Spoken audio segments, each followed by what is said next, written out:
नमस्कार विद्यार्थी मित्रांनो. आज आपण या व्हिडिओमध्ये महाराष्ट्र लॉ सीईटी 3 इयर्स 2026 चे कॅप रजिस्ट्रेशन म्हणजेच कॅप राउंड 1 चे रजिस्ट्रेशन हे चालू झालेले आहेत. त्यानंतर खूप विद्यार्थ्यांचा प्रश्न असा होता की सर कॅप रजिस्ट्रेशन तर झालेलं आहे. त्यानंतर पुढे कोणती प्रोसेस असते? कॉलेजचे प्रेफरन्स कशा पद्धतीने द्यायचे असतात किंवा कधी द्यायला येणार आहेत? या सर्व प्रश्नांची उत्तरे तुम्हाला या व्हिडिओमध्ये सांगणार आहे.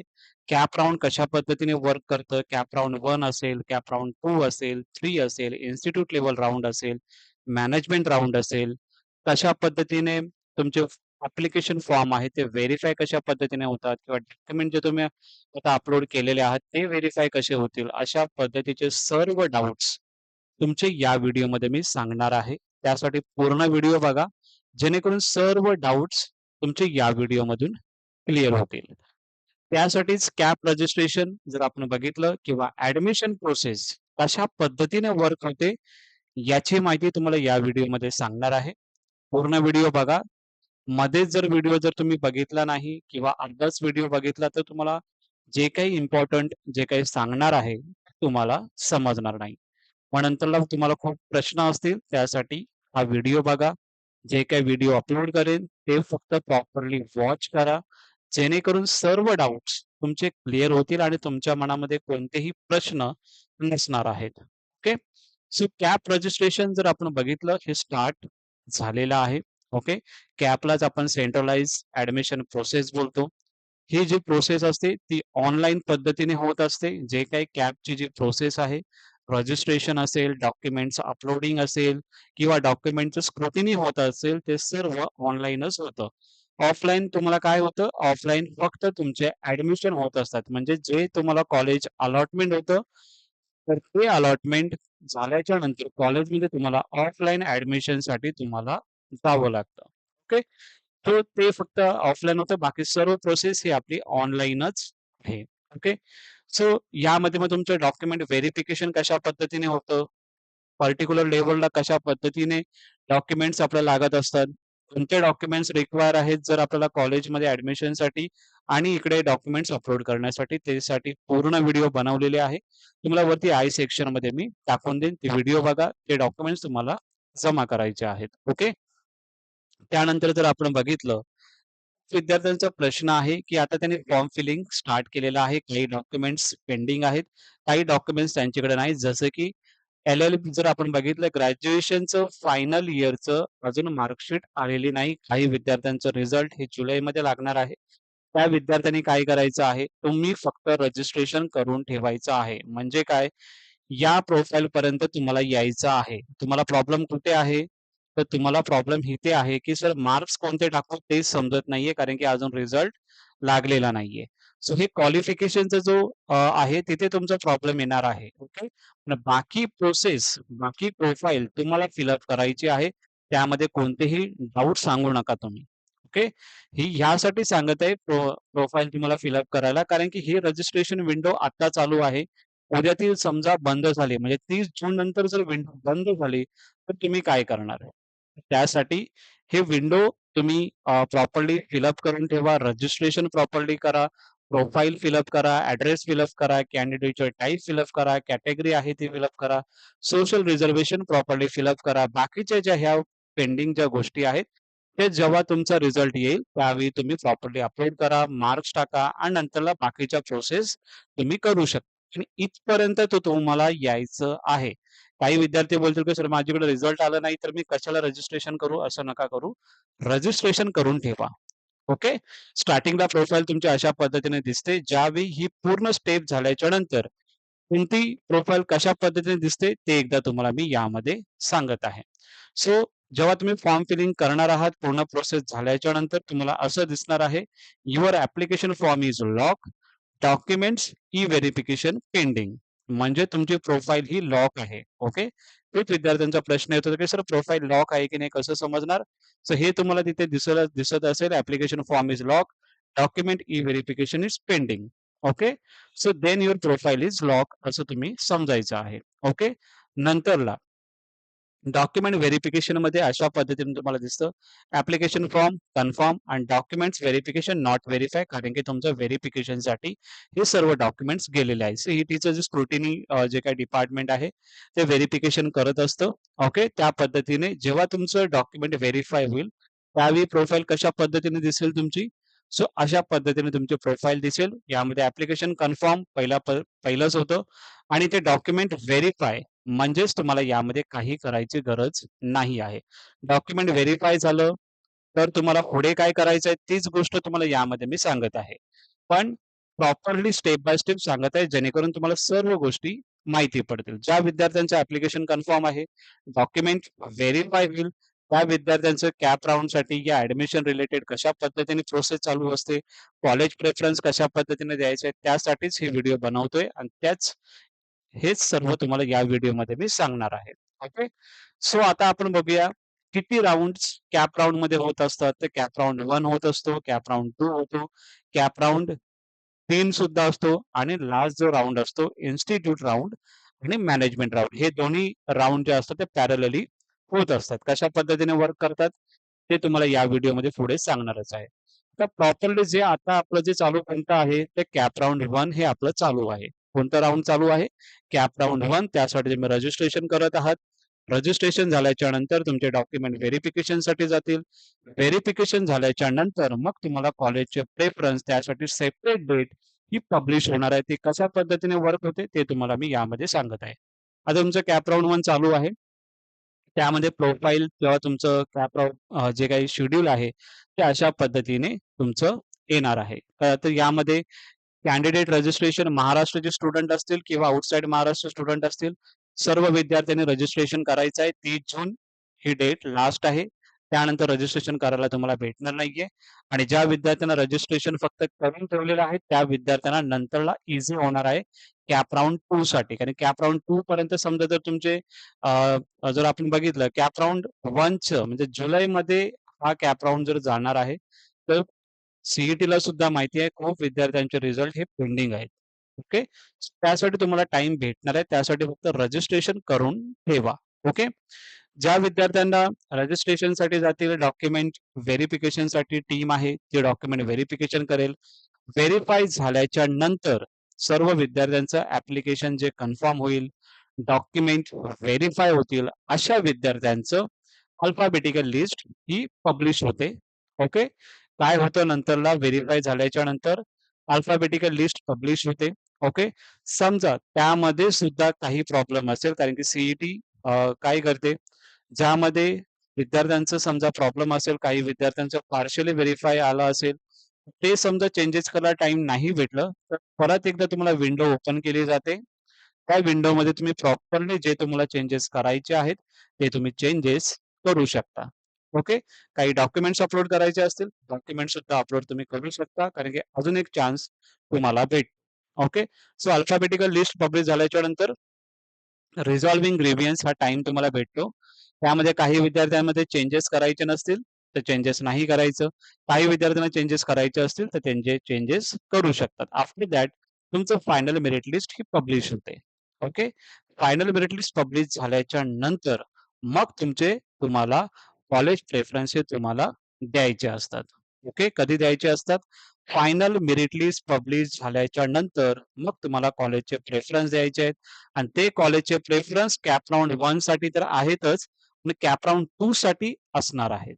म्हणजेच आता तुम्ही कॅप राउंड 1 चं जेव्हा फॉर्म फिलिंग कराल, आफ्टर दॅट तुमचं डॉक्युमेंट व्हेरिफाय होईल.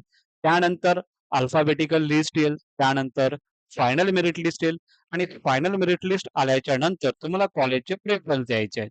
कॉलेजचे प्रेफरन्स देत असताना तुम्हाला कॅप राउंड 1 चे तुम्हाला द्यायचेच आहेत. कॅप राउंड 2 चे सुद्धा तुम्हाला द्यायचे आहेत. म्हणजे एकत्र कॉलेजचे प्रेफरन्स तुम्हाला द्यायचे आहेत. त्या पद्धतीनेच कॉलेजचे प्रेफरन्स तुम्हाला प्रॉपरली द्यायचे आहेत. कशा पद्धतीने द्यायचे आहेत, त्याचे व्हिडिओज प्रॉपरली तुम्हाला येतील. त्याचं टेन्शन घेऊ नका. ॲज पर युअर पर्सेंटाइल ते व्हिडिओ कशा पद्धतीने तुम्हाला कट ऑफचा बनवायचा आहे किंवा कशा पद्धतीने कॉलेजचे प्रेफरन्स द्यायचे आहेत, त्याचे सेपरेट व्हिडिओज मी बनवणारच आहे. त्याचं तुम्ही टेन्शन घेऊ नका. प्रोसेस कशा पद्धतीने चालू असते, कशा पद्धतीने वर्क करते हे अगोदर तुम्हाला सांगतोय, जेणेकरून तुम्हाला जास्त टेन्शन डोक्यावरती नसणार आहे. सो तुम्हाला कॉलेजचे प्रेफरन्स द्यायचे आहेत. कॅप राउंड 1 चे सुद्धा तुम्हाला कॅप राउंड 2 मध्येच तुम्हाला 1 मध्येच तुम्हाला प्रेफरन्स द्यायचे आहेत. कारण कॅप राउंड 2 जेव्हा चालू होईल, तेव्हा तुम्हाला कोणतेही कॉलेजचे प्रेफरन्स द्यायला कोणतीही विंडो नसणार आहे. त्यासाठी तुम्हाला कॅप राउंड 1 मध्येच चांगल्या पद्धतीने कॉलेजचे प्रेफरन्स द्यायचे आहेत. आणि कॅप राउंड 1 मध्ये जे तुम्ही कॉलेजचे प्रेफरन्स देणार, त्या विद्यार्थ्यांना मग कॉलेज अलॉटमेंट होणार आहे. ओके. ज्या विद्यार्थ्यांना कॉलेज अलॉटमेंट होतील, ते विद्यार्थी कॉलेजमध्ये ॲडमिशनसाठी जातील. तिथे त्या विद्यार्थ्याची प्रोसेस कंप्लीट होईल. आता यामध्ये असं सुद्धा आहे, की काही विद्यार्थ्यांना समजा काही विद्यार्थ्यांनी एक जी-एल-सी दिलेला आहे, दुसरा आय-एल-एस दिलेला आहे आणि तिसरा फिरोदिया दिलेला आहे. एखाद्या विद्यार्थ्याला फिरोदिया हा कॉलेज अलॉट झाला असेल, तो काय बोलेल, की "सर मला ना बेटरमेंट करायचं आहे." म्हणजे कशासाठी? या 2 कॉलेजेससाठी. की त्या कॉलेजेससाठी तुम्ही बेटरमेंट करू शकता आणि ते फक्त अवेलेबल आहे कॅप राउंड 1 मध्येच.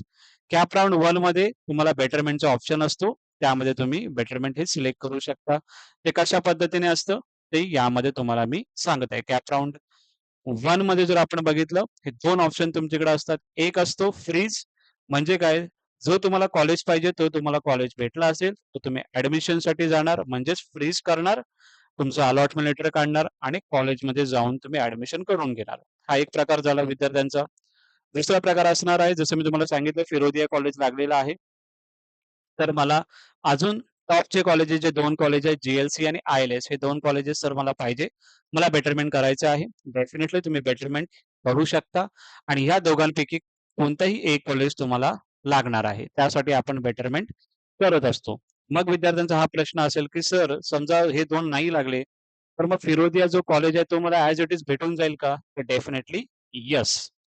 जो तुम्ही कॉलेज बेटरमेंट केलेला आहे, ती तुमची सीट ही रिझर्व्ह असते. ती कुठेही जात नाही. त्याच्या वरचेच तुम्हाला कॉलेज भेटतात. त्याच्या खालती कोणतेही कॉलेज असतील ते तुम्हाला भेटणार नाही. ओके. सो जे तुम्हाला जी-एल-सी, आय-एल-एसचे कॉलेजचे तुम्ही बेटरमेंट केलेला आहात, हा कॉलेज जर नाही भेटला, तर जो तुमचा ॲज इट इज कॉलेज आहे, जो तुमचा फिरोदिया तुम्ही कॉलेज दिलेला आहे, तो तुम्हाला ॲज इट इज भेटून जाईल. ऑर एल्स हा जो कॉलेज आहे जी-एल-सी आणि आय-एल-एस त्यापैकी एक कॉलेज तुम्हाला भेटून जातील. त्यासाठी बेटरमेंट करणं हा चांगला ऑप्शन असतो. बेटरमेंट केल्याच्या नंतर अजून चांगले कॉलेजेस हे तुम्हाला भेटत असतात. ओके. या पद्धतीने कॅप राउंड 1 मध्ये फ्रीज किंवा बेटरमेंट हे तुम्हाला करावं लागतं. त्यानंतर जर आपण बघितलं मग कॅप राउंड 2 ही प्रोसेस चालू होते. कॅप राउंड 2 मध्ये डायरेक्टली तुमच्या कॉलेजेसमध्ये किती सीट्स पेंडिंग आहेत, व्हॅकंट सीट्स म्हणजे काय? तर ज्या विद्यार्थ्यांनी कॅप राउंड 1 मध्ये कॉलेजमध्ये ॲडमिशन घेतलेले आहेत, मग समजा एखाद्या कॉलेजमध्ये 300 सीट्स असतील आणि कॅप राउंड 1 मध्ये त्यांच्या समजा 100 जागा फिलअप झालेल्या असतील, तर मग रिमेनिंग किती आहेत? 200 सीट्स. मग 200 सीट्ससाठी कॅप राउंड 2 चालू होईल. ओके. तर त्यामध्ये मग 200 व्हॅकंट सीट्स तुम्हाला दिसतील आणि तुम्ही ऑलरेडी कॅप राउंड 1 मध्ये कॉलेजचे प्रेफरन्स दिलेले आहात. सो इथे तुम्हाला कॉलेजचे प्रेफरन्स द्यायची गरज नाही आहे. जे कॉलेज तुम्ही दिलेले आहात, त्याच्यात डायरेक्टली तुम्हाला कॉलेज अलॉटमेंट होऊन जातील. म्हणजे जे कॉलेज अलॉटमेंट होतील, त्यामध्ये तुम्ही ॲडमिशनला जायचं आहे आणि तुमचं तिकडे ॲडमिशन करून घ्यायचं आहे. काही विद्यार्थ्यांना बेटरमेंट केलं असेल, बेटरमेंटचं कॉलेज भेटेल. काही विद्यार्थ्यांना सेम कॉलेज अलॉट होऊ शकतं. आणि काही विद्यार्थ्यांना कॅप राउंड 1 मध्ये कॉलेज भेटलाच नाही. त्या विद्यार्थ्यांना कॅप राउंड 2 मध्ये कॉलेज भेटेल. तो भेटल्याच्या नंतर तुम्ही ॲडमिशनसाठी कॉलेजमध्ये जायचं आहे आणि तुमची प्रोसेस तिकडे कंप्लीट होईल, ज्या विद्यार्थ्यांचं ॲडमिशन होऊन जातील. कॅप राउंड 3 मध्ये कोण असतील? ज्या विद्यार्थ्यांना कॉलेजचं अलॉट नाही झालेलं आहे, ते विद्यार्थी कॅप राउंड 3 मध्ये जातील. ओके. म्हणजेच काय फ्रीज आणि बेटरमेंट हे कॅप राउंड 2 मध्ये नसतं. आता एखाद्या विद्यार्थ्याचा प्रश्न असू शकतो, की सर कॅप राउंड 1 मध्ये बेटरमेंटचं ऑप्शन होतं, मग कॅप राउंड 2 मध्ये बेटरमेंटचं ऑप्शन असेलच ना? तर नसणार आहे. No betterment option for CAP round 2.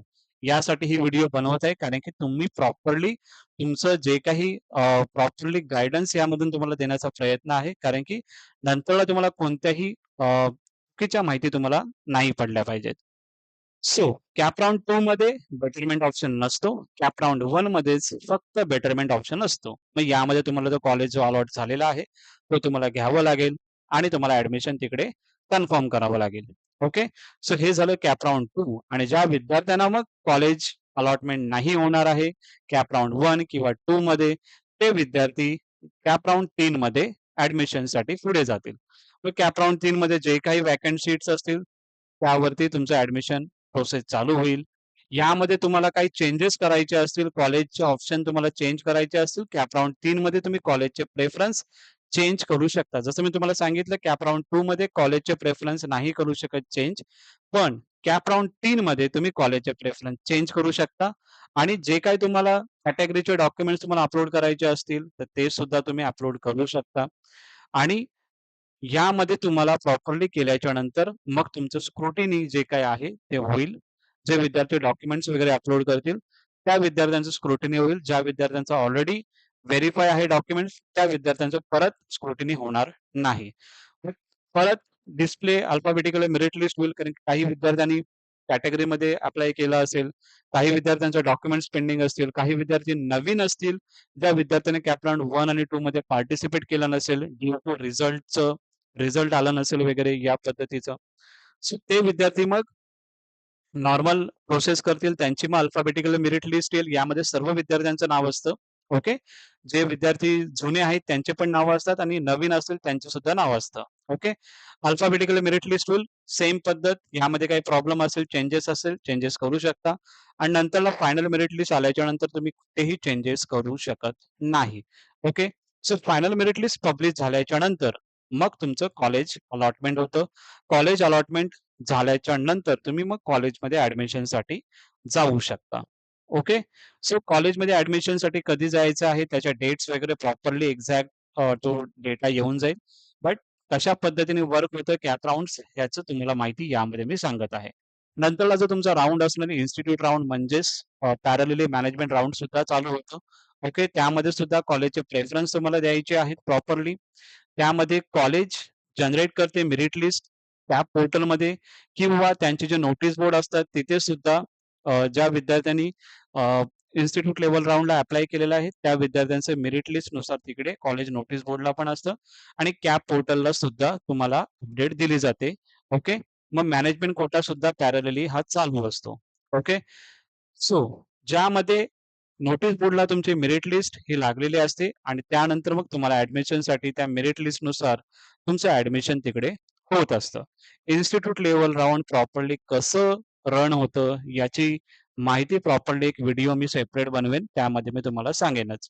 Okay. पण अशा पद्धतीने तुमच्या प्रोसेस या कॅप राउंडच्या चालू असतात. आय होप तुम्हाला समजलं असेल की कॅप राउंड 1 का असतो, कॅप राउंड 2 कशा पद्धतीने असतो, कॅप राउंड 3 कसं चालतो आणि इन्स्टिट्यूट राउंड कशा पद्धतीने चालतो.